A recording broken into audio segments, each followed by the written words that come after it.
আজ শেষ হচ্ছে বাংলাদেশ জিম্বাবুয়ে 5 ম্যাচ টি-20 সিরিজ, যেখানে আগের 4টা ম্যাচেরই মধ্যে জেতা হয়ে গেছে টাইগারদের। কিন্তু সিরিজ জিতেও কবে এত সমালোচিত হয়েছে ক্রিকেট বোর্ড? ওদিকে বাংলাদেশ দল ঘোষণা নিয়ে এখন যে গড়িমেশি করা হচ্ছে, সেখানে তাহলে কি কোনো চমক রেখেছেন নির্বাচকরা? এমন কাউকে নিতে চাইছেন যাকে নেয়ার কথা ছিল না, নাকি স্কোয়াড থেকে বাদ দেওয়া হয়েছে এমন কোনো ক্রিকেটারকে যার থাকার কথা ছিল? এসব নিয়ে আলোচনা করতে আমাদের সাথে যুক্ত হয়েছেন ক্রীড়া বিশ্লেষক মাহমুদুল হাসান শামীম এবং ক্রীড়া সাংবাদিক আরিফুল ইসলাম রনি। মাহমুদুল হাসান শামীম এবং আরিফুল ইসলাম রনি, দুজনকে স্বাগত খেলা যোগে। সেই সাথে শুভ সকাল। বাংলাদেশ দল কিছুক্ষণ পরেই আসলে 10টার সময় শেষ টি-20টা খেলতে নামবে এবং সেখানে বাংলাদেশের দলটা কেমন হবে সেটার উপরে হয়তোবা নির্ভর করছে বিশ্বকাপের দলটার হয়তোবা একটা আভাস পাওয়া যাবে এবং আজকেও দল ঘোষণার সম্ভাবনা রয়েছে।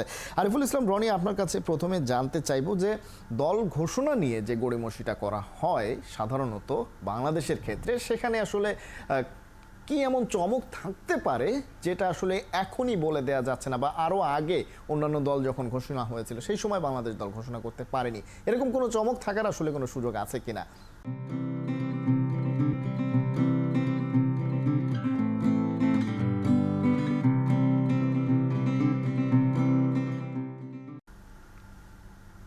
না, আমি যতদূর জানি কোনো চমক আসলে নেই। হয়তো তারা যেটা আগে বলেছিলেন বা আপনাদের সাথে আমরা আলোচনা করেছিলাম যে আসলে তারা কিছু প্লেয়ারকে দেখতে চায় মূলত ফিটনেস ওয়াইজ। যেমন সৌম্য সরকারকে দেখার একটা ব্যাপার ছিল। সৌম্য তো সিরিজের শুরুটা আসলে ফিটনেস নিয়ে স্ট্রাগল করছিলেন, তার ফিটনেসটা আলাদা কাজ হচ্ছিল চিটাগাং এর টিম ম্যানেজমেন্ট যারা ফিজিও ট্রেনার যারা আছেন তারা কাজ করছিলেন তাকে আলাদা করে। তো সৌম্যর ফিটনেস দেখার একটা ব্যাপার ছিল, সাইফুদ্দিনের ফিটনেস প্লাস পারফরমেন্স দুটো দেখারই একটা ব্যাপার ছিল, যেহেতু ইন্টারন্যাশনাল ক্রিকেটের বাইরে ছিলেন তিনি দীর্ঘদিন। সবকিছু মিলিয়েই আসলে অপেক্ষা করছিলেন নির্বাচকরা। সো চমকের কোনো জায়গা আমি আসলে দেখি না। মানে ইন জেনারেল আমাদের তো আসলে এরকম বিশাল কোনো প্লেয়ার পুল নেই, বা বাইরে মানে দলে আসার মতো এরকম অনেকে নেই যারা অপেক্ষায় আছেন বা আসতে পারেন আসলে। এই যে দলটা খেলছেন এখানে জিম্বাবুয়ের বিপক্ষে, সেখান থেকে হয়তো শরীফুল ইসলাম বাইরে আছেন, মানে বিশ্রামে আছেন, তিনিই আসবেন। তাছাড়া আসলে খুব বেশি চমকের জায়গা নেই। দলটা আজকেও ঘোষণা করে দেয়া হতে পারে। আমি আবার যতদূর কালকে রাত পর্যন্ত শুনতে পেলাম, হয়তো আজকে ঘোষণা করা নাও হতে পারে, হয়তো কালকে আগামীকাল ঘোষণা করা হতে পারে। দল 15 তারিখে যাবে আর কি। আবার মানে ক্রিকেট বোর্ড কিভাবে ভাবে আমি ঠিক জানি না, আবার হতেও পারে যে আজকে ঘোষণা করে দিল খেলা শেষে, সেরকম হতে পারে। বাট দল মোরাললেস আমরা মোটামুটি জানি যে কেমন হতে যাচ্ছে। খুব বেশি চমক সেখানে নেই। এই দলটা আসলে অনেক আগে ঘোষণা করে দিতে পারতো। আমরা যেটা বলেছি এর আগেও যে প্রথমে যে টাইম লাইনটা ছিল 1 মে, সেখানেও আমরা ঘোষণা করে দিতে খুব বেশি সমস্যা ছিল বলে আমি মনে করি না। বাট যেটা হয় যে সবসময় তারা একটু একটু কিভাবে জানি না, যে মানে হয়তো বিতর্ক এড়াতে চায় কিংবা পরে অনেক কথা হোক সেসব চায় না, সেসব কারণে হতে পারে যে তারা আসলে দেরি করেছে। এই দেরিটা শুধুমাত্র এবার যে করা হয়, প্রতিবারই আসলে এই দল ঘোষণা নিয়ে গড়িমসিটা হয়, অর্থাৎ কনফিউশন সবসময় বাংলাদেশের নির্বাচকদের ভেতরে থাকে, হয়তো বা বোর্ডের কাছেও এরকম কনফিউশন থাকে। মাহমুদুল হাসান শামীমের কাছে জানতে চাইবো, আজকে জিম্বাবুয়ের বিপক্ষে শেষ ম্যাচ, এর আগে 4টা ম্যাচ জিতেছে বাংলাদেশ, কিন্তু প্রতিটা ম্যাচই জয়ের পরে জেতা দল সমালোচিত হচ্ছে। বিষয়টা কি একটু অদ্ভুত মনে হয় কিনা? না, অদ্ভুত মনে হয় কোনো কারণ নেই। কারণ আমাদের যে এখন দলের খেলোয়াড়দের যে পারফরমেন্স, তার সেটারই প্রতিফলন আমরা, যে ফর্ম সেটার প্রতিফলন আমরা মাঠে দেখতে পাচ্ছি। এবং যেটা আপনি বলছিলেন আগে যে আজকে কেন দল দেরি করে ঘোষণা করে, বাংলাদেশ দল কিন্তু বাংলাদেশে টিম সিলেক্টররা বা টিম ম্যানেজমেন্ট কিন্তু সবসময় কনজারভেটিভ এবং অ্যানসার্কেল সীমাবদ্ধ একটা চিন্তাধারা নিয়ে কাজ করে, যে কারণে এই ঘটনাটা ঘটে। এবং তারা নিজেদের উপর কনফিডেন্সটা তাদের খুব কম। তারা কয়েকটা নামের মধ্যে, প্লেয়ারদের কয়েকটা নামের মধ্যে তারা আবদ্ধ হয়ে যায়, এবং সেই কারণে যখন তারা দেখে যে ওরা ফর্মে নেই, তখন কিন্তু এই ঘটনাটি ঘটে। সেই কারণেই সম্ভবত দল ঘোষণা করতে দেরি হচ্ছে। যেটি হচ্ছে যে দেখুন, এইখানে যে বাংলাদেশ দলের ইয়েতে যে পরিকল্পনা একটা ঘাটতি, এটা কিন্তু খুব স্পষ্ট। সেটি হচ্ছে যে আমাদের দলে এখন যদি লিটন অফ ফর্মে থাকেন, তাহলে হয়তো কোনো ম্যাচ খেলবেন না। সেই ক্ষেত্রে উইকেট কিপিং কে করবেন? জাকির আলী। জাকির এখন যে ইনিংস উইকেট কিপিং করেছেন গত ম্যাচে, সেটা একেবারেই মানে আপ টু দ্য স্ট্যান্ডার্ড না। এবং যদি আগে চিন্তাটা থাকতো আমাদের দলে, তাহলে হয়তো তারা একজন উইকেট কিপারকে নিয়েই, তাদের রাডারে হয়তো একজন উইকেট কিপার থাকতো, তখন হয়তো তারা একটা বিকল্প চিন্তা করা যেত। এবং আমাদের টপ অর্ডারে 4 জন লেফট হ্যান্ড, যদি লিটন না থাকে তাহলে কি করতে হবে, এই 4 জন লেফট হ্যান্ডি, এবং সেই লেফট হ্যান্ডির কারণে কিন্তু দেখবেন যে গত ম্যাচে তাহিদ হৃদয়কে উপরে আনা হয়েছে, কিন্তু তাহিদ হৃদয় আমরা দেখেছি যে 5 নম্বরে উনি কিন্তু ভালো করেন, 3টা ম্যাচে ভালো করেছেন, কিন্তু যখনই এর আগেও আমরা দেখেছি যখনই তাকে ওই পজিশন থেকে অন্য পজিশনে না হচ্ছে, উপরে না হচ্ছে, তখন কিন্তু তাহিদ হৃদয় তার রিদমটা হারাচ্ছেন। গত ম্যাচেও ঠিক তাই হয়েছে। এবং যেটা হচ্ছে যে বিশ্বকাপে আমি মনে করি যে আজকের ম্যাচটিতে আসলে তেমন কিছু নাই। যদি গত ম্যাচে চেয়েও খারাপ প্রতিযোগিতামূলক ভাবে আমাদের প্লেয়াররা খারাপ খেলেন, তাহলে হয়তো জিম্বাবুয়ের কাছে এই ম্যাচটা নিয়ে সংখ্যা করতে হবে। আর না হলে জিম্বাবুয়ে যে এবার যে আমরা ফর্ম দেখছি জিম্বাবুয়ে, তাতে এই ম্যাচে না জেতা বাংলাদেশ দলের কোনো কারণ নেই, কারণ বাংলাদেশের বোলিং ইউনিটটা খুবই ভালো। এখন বোলিং যেটা ইউনিটটা হচ্ছে যে ভালো বলছিলেন আমি মনে করি- মাহমুদুল হাসান শামীম, কিন্তু আপনি ফর্মের কথা বলছিলেন, বাংলাদেশ দলের ফর্মের কারণে, ক্রিকেটারদের ফর্মের কারণে আসলে সমালোচনাটা হচ্ছে, যদিও ম্যাচ একটার পর একটা বাংলাদেশ জিতছে জিম্বাবুয়ের বিপক্ষে। আরিফুল ইসলাম রনি, ব্যাটিং লাইনটা নিয়ে কথা বলতে চাই। বাংলাদেশ দলের ওপেনিংয়ে ভালো করেছে, লাস্ট ম্যাচটাতে একটা আশা আমাদেরকে দেখিয়েছে, সেটা ঠিক আছে, কিন্তু বাকি যে ব্যাটাররা রয়েছেন, স্পেশালি আগের ম্যাচটাতে সাকিবকে নিয়ে অনেক কথা হচ্ছিল, সাকিবের হেড পজিশনটা নিয়ে কথা হচ্ছিল, এবং আমরা জানি যে সাকিব আল হাসান যেদিকে তাকাচ্ছেন বলে মনে হচ্ছে ব্যাটিংয়ের সময়, বলটা আসছে অন্য লাইন দিয়ে। সেটা কি তার চোখের সমস্যা শুরু হওয়ার কারণেই এরকম হেড পজিশনের চেঞ্জ এসেছে কিনা, কিংবা এটা আসলেও তার চোখের সমস্যার কারণে কিনা, অথবা এটা কি তার সিম্পলি একটা ব্যাটিং টেকনিক কিনা? কারণ সাকিব নিজে বলেছেন চোখে কোনো সমস্যা নেই। আরিফুল ইসলাম রনি। হ্যাঁ, সাকিব কিন্তু শুরু থেকেই বলছেন চোখের সমস্যা নেই, কিন্তু আমরা সবাই জানি সমস্যা আছে, এবং ডেফিনেটলি তার হেড পজিশনটা যদি আপনি দেখেন একটু অকার্ড, আপনার দেখতেই অকার্ড লাগছে। সাকিবের জন্য সেটা কিন্তু টাফ, এবং এটা নতুন না, গত ওয়ার্ল্ড কাপ থেকে আমরা দেখছি। ইনফ্যাক্ট দিল্লিতে প্র্যাকটিস সেশন থেকে আমি খেয়াল করছিলাম যে তার এই হেড পজিশনের এই অবস্থা, এবং তিনি তার সরাসরি আই লাইনের নিচে বলটা দেখতে পাচ্ছেন না। তার চোখের সমস্যার কারণেই আসলে হেড পজিশনে তার এই চেঞ্জটা আনতে হয়েছে। সেটার সঙ্গে তিনি যথেষ্ট মানিয়ে নেওয়ার চেষ্টা করছেন, এবং এই হেড পজিশন নিয়েও কিছু ম্যাচে রান করেছেন, বিপিএল রান করেছেন। বাট টপ ক্লাস একটা টুর্নামেন্টের টপ ক্লাস বোলিং আক্রমণের বিপক্ষে তিনি কেমন করবেন সেটা নিয়ে একটা সংশয়ের জায়গা আছে। সাকিব সেহেতু মানে তিনি কোনোভাবে অ্যাডজাস্ট করতে পারবেন। International cricket is all about adjustment. আপনি কিভাবে অ্যাডজাস্ট করতে পারেন, টেকনিক স্কিল যেরকমই থাকুক, অ্যাডজাস্ট যদি করতে পারেন ভেরি মাচ ওকে। কিন্তু যেটা বললাম যে টপ ক্লাস বোলিং অ্যাটাক বা টপ ক্লাস পেসারদের, পেসি পেসার যারা অনেক গতিময়, তাদের সামনে তিনি স্ট্রাগল করতে পারেন যদি তার এই হেড পজিশন থাকে বা এই চোখের সমস্যা থাকে। এক্সাক্ট কি নেচার সেটা তো আসলে আমরা এখন বলতে পারবো না, কারণ মানে একটা সময় বিসিবি থেকে আমাদেরকে একটা দেয়া হয়েছিল যে তার চোখের সমস্যার ধরনটা কি, তারপরে আর কোনো আপডেট জানানো হয়নি, বা তিনি বলছেন যে সব ঠিক হয়ে গেছে। বাট আমরা প্র্যাকটিসও দেখছি, প্লাস তার গতকালকে ম্যাচেও দেখলাম যে আসলে তার হেড পজিশন যখন এখন এরকম আছে, তার মানে তিনি চোখ নিয়ে এখনো স্ট্রাগল করছেন। তো একটা কনসার্নের জায়গা তো বটেই। একটা ব্যাপার হলো সাকিব এখন যেহেতু টপ অর্ডারে ব্যাটিং করছেন না, মানে 3 নম্বরে ব্যাটিং করছেন না, বেশিরভাগ ম্যাচে হয়তো 5 নম্বরে ব্যাট করবেন, বা যখন তিনি নামবেন তিনি হয়তো অ্যাটাকিং শট খেলার জন্য মানে ওই ধরনের একটা সিচুয়েশনে নামবেন। সো সেই ক্ষেত্রে তিনি হয়তো কোনোভাবে কোপ আপ করে নেবেন, যেহেতু বড় ইনিংস খেলতে হচ্ছে না বা লম্বা সময় তাকে উইকেটে থাকতে হবে না, বা টপ অর্ডারে নামলে যেটা হয় যে দলের বেস্ট বোলারদের তাকে ফেস করতে হবে, সেটা হয়তো হবে না। সেসব জায়গায় সেখানে একটা তার জন্য স্বস্তির জায়গা আছে। বাট ইন জেনারেল যদি চিন্তা করেন যে বাংলাদেশের সবচেয়ে বড় তারকা নির্ভরতার একটা জায়গা, ভরসার একটা জায়গা, এবং তার দিকে দল তাকিয়ে থাকে, কোনো ম্যাচে এমন প্রয়োজন হতেও পারে যে তার দিকে তার বড় ইনিংস খেলতে হবে, সেই ক্ষেত্রে ডেফিনেটলি একটা কনসার্নের জায়গা তার ব্যাটিং নিয়ে এখনো আছে। এবং তিনি যদি টি-20তে চিন্তা করেন, ইন্টারন্যাশনাল ক্রিকেটে গত টি-20 ওয়ার্ল্ড কাপের আগে যেটা ট্রাই নেশনটা হলো নিউজিল্যান্ডে, সেখানে তিনি 2টা 50 করেছিলেন। তারপরে গত 14-15টা ম্যাচে টি-20 তার 50 নেই। সো তার মানে এটাও একটা কনসার্নের জায়গা ডেফিনেটলি। অর্থাৎ এই যে ব্যাটিং টেকনিক, চোখের সমস্যার সাথে মানিয়ে নিয়ে ব্যাটিংটা করে যাওয়া, সেটার পর থেকে কিন্তু তিনি বড় দল বলি কিংবা ছোট দল বলি, সাকিব আল হাসান কিন্তু ব্যাটিংয়ে স্ট্রাগল করছেন। সেটা তার স্কোর দেখলেই আমরা বুঝতে পারছি। খুব বেশি টেকনিক্যাল নলেজ থাকার হয়তো বা দরকার নেই।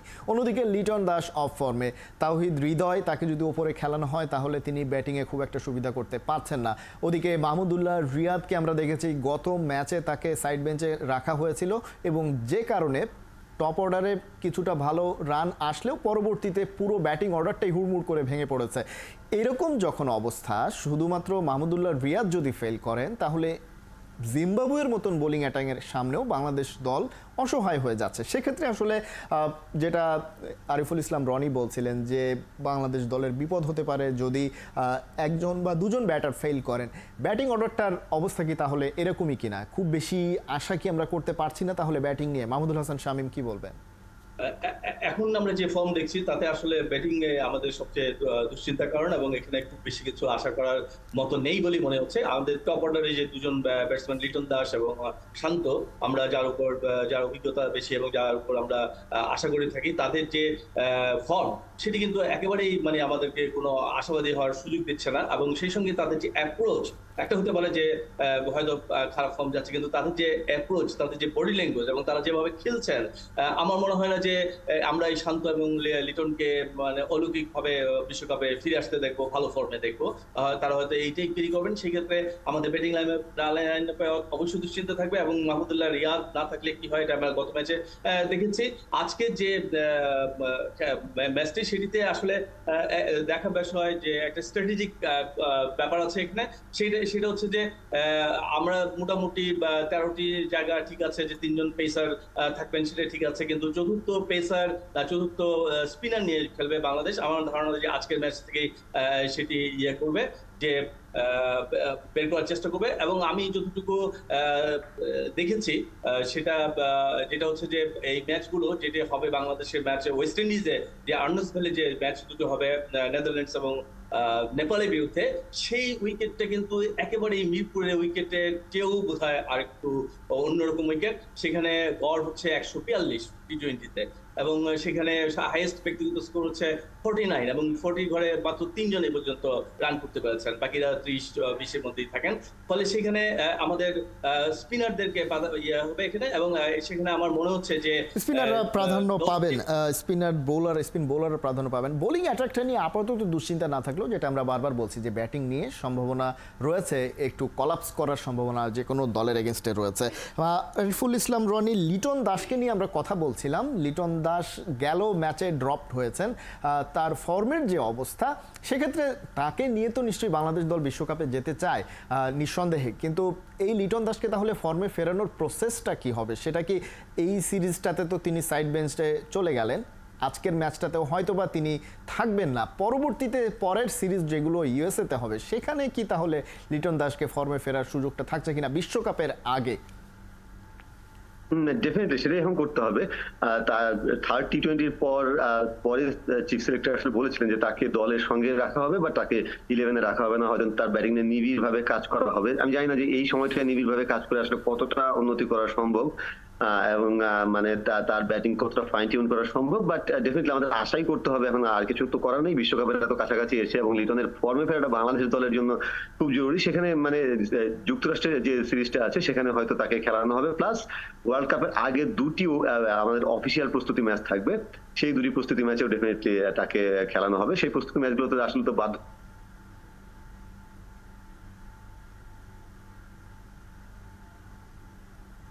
প্রস্তুতি ম্যাচের কথা বলছিলেন, এবং সেখান থেকে আসলে এই জায়গায় প্রস্তুতি নেওয়া এবং সেই জায়গায় নিজেকে স্ট্যাবলিশ করা, সেই জায়গায় দুর্বলতা বাংলাদেশের চোখে পড়ছে। ভরসার জায়গাটা আসলে তাহলে কোথায়? আমরা যেমন এই মুহূর্তে একটু ভরসা করতে পারি যে আমরা মাহমুদুল্লাহ রিয়াদের কথা বলতে পারি যে তিনি কিছু একটা রান আমাদেরকে করে দেবেন বাংলাদেশ দলের জন্য। মাহমুদুল হাসান শামীম, আপনার কাছে জানতে চাইবো যে এইরকম ভরসার জায়গায় কি তাহলে শুধুমাত্র ব্যাটিং লাইনে মাহমুদুল্লাহ রিয়াদই রয়েছেন? রিয়াদ আছেন, এবং আমরা মনে করি যে তাওহিদ হৃদয় এবং জাকির আলী তারাও হয়তো এখানে ভালো করবেন।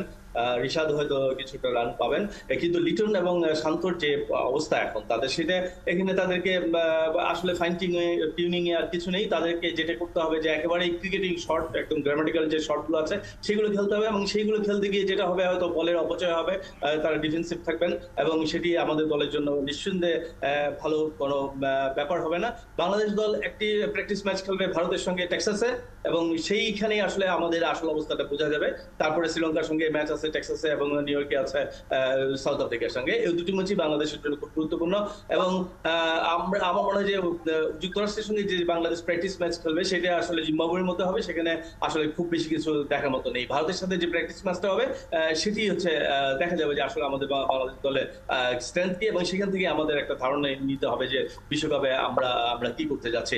আমি যেটা বলছিলাম যে আজকের ম্যাচটা গুরুত্বপূর্ণ এই কারণেই যে আজকে সাইফুদ্দিন বা তানজিম হাসান সাকিব কে কাকে না হবে সেটি কিন্তু আজকে ডিসিশন হয়তো হবে আজকে ম্যাচের পরে, এবং বা যেটা আমি বলছিলাম যে সাইফুদ্দিন হয়তো ওয়েস্ট ইন্ডিজের দুটা উইকেটে সাইফুদ্দিন বেশি কার্যকরী হবেন, সেখানে মানে স্লো মিডিয়াম পেসাররা কার্যকরী হন, স্পিনাররা কাজ করেন, ফলে আরেকজন স্পিনার হয়তো নিবে। ভারত একজন স্পিনার নিয়েছে, ওয়েস্ট ইন্ডিজ তাদের দলে 4 জন স্পিনার আছে, তার মানে তারা উইকেটটা বুঝেছে যে কি হবে। সেক্ষেত্রে বাংলাদেশের দলেও একজন স্পিনার নেবে, তানভীরকে হয়তো এখানে নেওয়া হবে। কিন্তু যে জিনিসটা আমি বলছিলাম যে পরিকল্পনা যে ঘাটতি আছে, তানভীর অবশ্যই আমাদের পটেনশিয়াল, আমাদের ভবিষ্যতের একজন অ্যাসেট হতে পারেন, কিন্তু এই তানভীরের জায়গায় যদি আমরা মেহেদী হাসান মিরাজকে নিতাম তাহলে কি হতো? মেহেদী মিরাজ তো অনেকগুলো ম্যাচ উইনিং ইনিংস আছে তার, তিনি ব্যাট করতে পারেন যে কোনো পজিশনে, তার স্পিনও আছে। কিন্তু এই যে আমি বললাম যে আমাদের কোন কারণে যে আমরা এই ধরনের কিছু নামের মধ্যে আবদ্ধ হয়ে যাই, কাউকে বাদ দিয়ে দিই, মানে টিমের কথা, সিলেকশনের কথা চিন্তা না করে তাদেরকে আমরা বাইরে রাখি, সেটির জন্য কিন্তু দল সাফার করে। এইটা আমরা গত বিশ্বকাপে দেখেছি কোচ এবং কোন সিনিয়র খেলোয়াড়ের জন্য দলটার কি অবস্থা হচ্ছে, এবং এবারও আমরা কিন্তু দেখছি যে কোচের এবং হয়তো সিনিয়র ইয়েদের মধ্যে কারো কারো হয়তো তাদের পছন্দ অপছন্দের কারণে টিমটা সাফার করবে। কারণ তানভীরের জায়গায় মেহেদী হাসান মিরাজ যদি থাকতো তাহলে অবশ্যই আমাদের ব্যাটিং লাইন আপ এবং বোলিং দুটি আরো এবং অভিজ্ঞ একজন প্লেয়ারকে আমরা পেতাম। ফলে দুর্ভাগ্য আমাদের যে সেই জায়গা থেকে আমাদের ভরসার জায়গা, আপনি বলছিলেন ব্যাটিং অর্ডারের মিডল অর্ডারে হয়তো বা 3 জন ব্যাটসম্যান রয়েছেন যাদের উপরে ভরসা করা যায়। ওয়ানডেতে আমরা দেখি যে মুশফিকুর রহিম কিছু একটা করবেন, মাহমুদুল্লাহ রিয়াদ কিছু একটা করবেন, টি-20তে দেখতে পাচ্ছি। আরিফুল ইসলাম রনি, একদম সংক্ষেপে জানতে চাইবো যে এইরকম ভরসার জায়গাটা আসলে বাড়ানোর আপাতত কোনো উপায় আছে কিনা ব্যাটিং অর্ডারে? এই মুহূর্তে তো আর উপায় নেই, যারা আছেন তাদের কাছ থেকে সেরাটা কিভাবে বের করা যায় সেই চেষ্টাটা করতে হবে। ডেফিনেটলি মনে হচ্ছে যে এখনো সবাই হয়তো রেডি না, যে হৃদয় খুব ভালো করছেন, হৃদয়ের উপর আমরা ভরসা করছি, কিন্তু এখনো কিন্তু তিনি টেস্টেড না। টপ ক্লাস টুর্নামেন্টে টপ ক্লাস বোলিং এর এগেনস্টে তিনি এখনো পর্যন্ত টেস্টেড না। তিনি গত বছর নিউজিল্যান্ড সফরে যখন গিয়েছিলেন ওই সিরিজটা ভালো করতে পারেনি টি-20তে। সো ডেফিনেটলি হৃদমে আছেন, ভালো খেলছেন, আমরা আশা করবো তিনি ভালো করবেন, কিন্তু এখনো পর্যন্ত টেস্টেড না। জাকির আলী আমরা দেখি যে গত ম্যাচে তিনি ভালো করতে পারেননি। সো প্রথমবার ওয়ার্ল্ড কাপে গিয়ে তিনি কেমন করবেন সেই সংখ্যার জায়গা আছে। ডেফিনেটলি রিয়াদ, সাকিব তাদের উপরই ডিপেন্ড করতে হবে, এবং টপ অর্ডারে যদি কেউ ঘুরে ফিরে আসলে সেই রিয়াদের কাছে যেতে হচ্ছে। সাকিবের বর্তমান ব্যাটিং ফর্ম এবং বর্তমানে তার যে শারীরিক সমস্যা সেটাও তাকে বড় চ্যালেঞ্জ ছুড়ে দিচ্ছে তার দিকে, যে কারণে আসলে পরীক্ষিত ব্যাটসম্যান এবং নিজেকে প্রমাণ করেছেন এবং নিয়মিত ভরসা হয়ে উঠছেন ব্যাটিং অর্ডারে, সেরকম ঘুরে ফিরে আসলে একজন ব্যাটসম্যানের কাছেই যেতে হচ্ছে বাংলাদেশ দলকে। আমাদের সময় একেবারে শেষ পর্যায়ে। আরিফুল ইসলাম রনি এবং মাহমুদুল হাসান শামীম, দুজনকেই অনেক অনেক ধন্যবাদ খেলা যোগে যুক্ত হওয়ার জন্য। দর্শক, আলোচনা করছিলাম বাংলাদেশ দল, যে দলটা নিয়ে বিশ্বকাপে খেলতে যাচ্ছে সেটা কেমন হতে যাচ্ছে, সেখানে আসলে ভরসা কারা হতে যাচ্ছে বাংলাদেশের, সেসব বিষয় নিয়ে আলোচনা হচ্ছিল বিস্তারিত।